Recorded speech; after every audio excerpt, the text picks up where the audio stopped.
Welcome to the Chamber of Members podcast. We'll be going over business tip of the week, some chamber announcements, and we'll get to hear from our special guests, Rachel Underwood and Lauren Bolton from UB Advertising.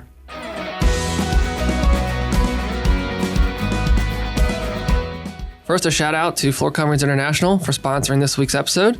If you're looking for an easy way to get your flooring done, reach out to our friend Jason Andler at Floor Coverings International. They'll bring the store to your door.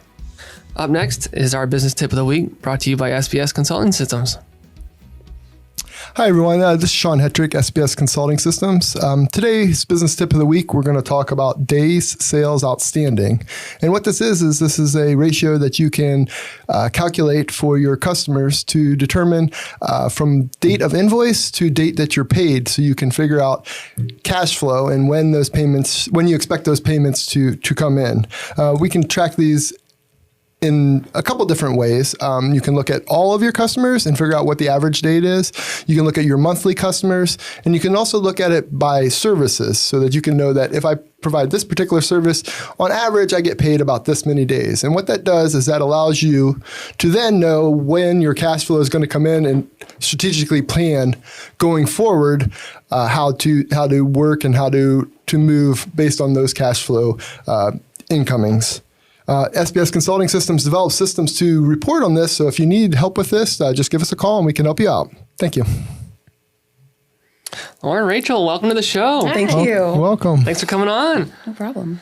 So I guess thinking back, Rachel, what made you want to launch an advertising agency? So I've actually been in, I've been in advertising for over 20 years. So I started at an ad agency. So it wasn't the first thing like I wanted to do off the bat. But after being in it for 15 plus years, there was like a transition in the market with the business I was at. So me and a coworker decided that was the perfect time to kind of launch on our own. So we wanted to kind of go into a direction where we were more transparent, offering services that maybe the agency we were working at wasn't offering. So then we just took the leap. Nice. Excellent. How has your team grown over the years, and do you bring in talent to help with different aspects of your services you provide? So we are about a team, I believe, of 8 now. We have a couple of developers, a couple of designers. Lauren here does operations. Yeah. Nice. I handle a lot of the analytics, setups, things like that. So we have a large team. There's a copywriter as well. So anyone that we don't have in-house, we obviously partner with. So, and these are people that we worked with for several years. So that's so important to have all those different people to go to when you different aspects of it. So it seems like marketing evolves over the years, right? It's always constantly changing, and you gotta adjust. What solutions is your team able to provide your clients? So we are full service. We offer SEO, pay-per-click campaigns, social media, website design development.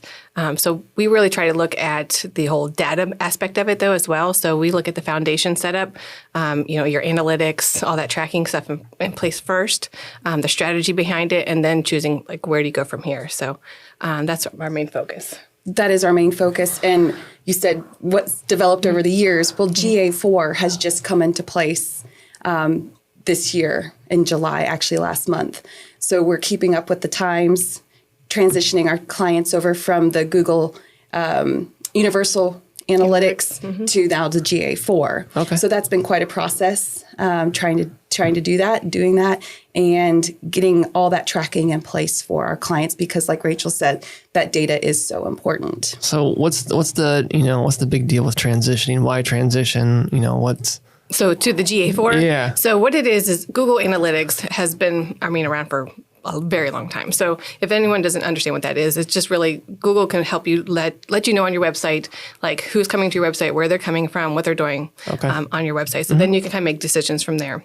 Like what content's working, maybe extra avenue for organic keywords that people might want to rank for. Got it. So they transition from how they set up their analytics to a whole new system. So what it is more event-based now. So when someone comes to your site, it's more, this is the event that occurred. What are they doing? Are they clicking on something? So there's some things that were already set up. I used to have to do manually for a client. So if they had outbound link clicks they wanted to track, if they want to track their phone calls, their email links, form submissions, things like that.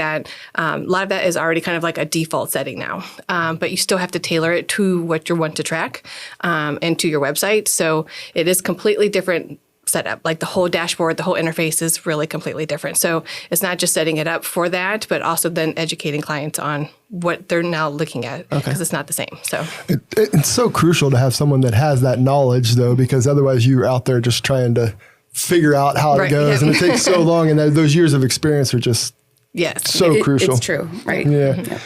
With tons of advertising agencies out there, how do you tackle that competition? What kind of sets you guys apart from your competition, I guess? It's a good question. So it is a very highly competitive field. So there's a lot that comes in, and there's one-man shops and there's large agencies. So I really like to focus on what we offer personally. Like this is our approach. We like to be relationship-based. We really come in looking at like a strategy, the foundation, and also very transparent with our clients. We let them know from the beginning what we're looking at, what are we looking into, and in letting them know the plan of action before we even begin.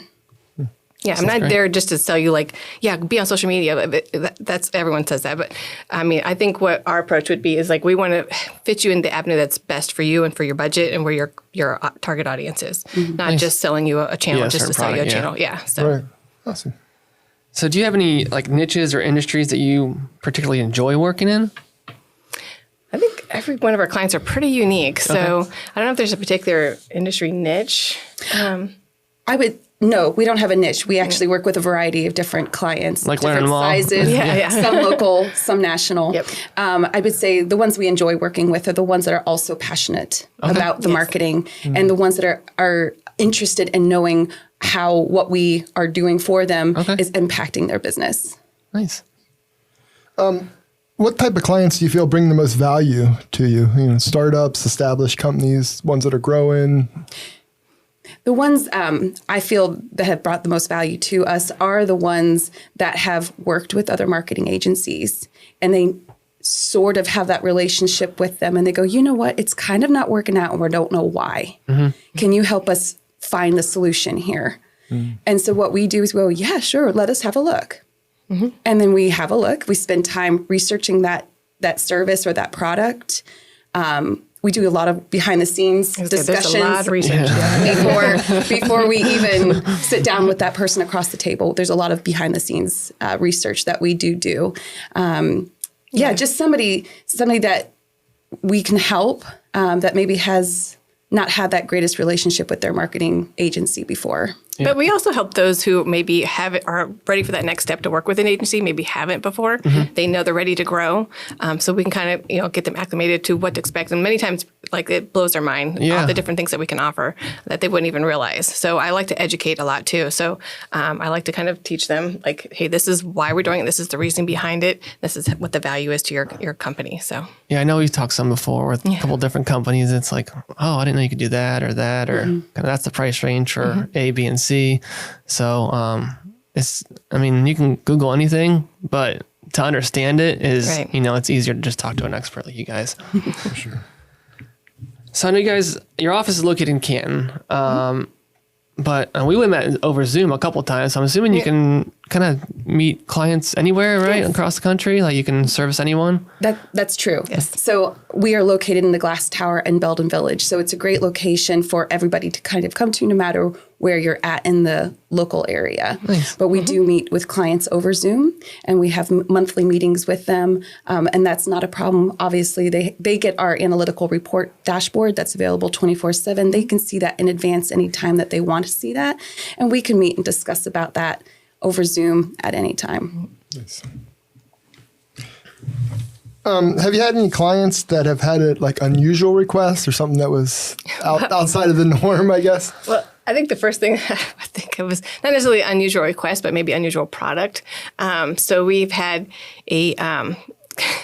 a client that sells adult diapers. So it was kind of interesting to kind of set up, pay-per-click campaigns, do some SEO projects for them. They're a national company, and they also actually have locations in UK. So we really concentrated the product here in the US. So they had specific zip codes we were targeting, partnerships. But yeah, trying to do the keyword research for that type of topic was definitely very interesting. And some of the negative keywords you have to implement into campaigns, it was very eye-opening. That's pretty funny. What would you say has been your favorite client or favorite product? Would that be it, or is it like Favorite client? I don't know if there's like is there a certain brand or something that you're really excited to jump on, or? It's really fun, actually. Whenever we do discuss, like when we do have a new client come to us, we get very excited. No matter what the industry is, we get so excited. It can be socks. Yes. We have a client who's a sock manufacturer. Yep. Okay. Oh, nice. Yes. Yeah. It can be bricks. It can be products or services that maybe people wouldn't get excited about, but we get super excited. We get super informed, and we, like I said before, we do that research. Yep. Before we even meet with that We love client. taking tours. We've taken tours of manufacturing plants and things Coffee like that. shops. Yes. We like market research. Yeah. Market research is really helpful. Yes. Awesome. Yeah, but we do like to get to know that person who's running that business and the team that they're surrounded by, and that company. Nice. Yeah, and each of them come with like a really unique backstory, so and their passion that drives them. Some have been in business early, some have been in business for decades, and each one are unique. So we approach that with our marketing with them too. It's all unique to them. Yeah, So. tailored to their Yes, needs and their absolutely. business makes complete sense. So, awesome. So while I have you here, I'm gonna pick your brain, get your advice on something. Okay. Okay. I got a friend opened up a huge detailing place in vehicle detailing in Ohio here, and they're getting started. It's not their first business. They have other businesses, but they're just trying to get the word out. What's the best way to get the word out on something like that? So they do like express cleaning for their cars. Like you can get it done real quick, $20, great deal. People love it when I talk to them about it. All the way up to the super fine detailing on expensive cars. Like what do you recommend for the best bang for your buck to kind of tell thousands of people about it, this local community? Right. So I think when we normally approach someone that has a question like that, like I ask questions back. So like, what are they doing now? What is working for them? What is not working for them? So, do they have a website? Do they have their Google business places set up, so that you can get reviews? People can, if they're looking for detailing near them, you want to come up on the map listing. So that can be organically done. Like that's just your time involved there. Okay. The another aspect I would kind of suggest is social media. So a lot of people want to see the before and after. Especially with car True. detailing Yeah. for TikTok. I mean, I could sit there and watch tons of before and afters. Satisfying. Yes, it is very satisfying. Yeah. I literally watched some guy mowing someone's lot like for free. I'm like, oh, this is great. Yep.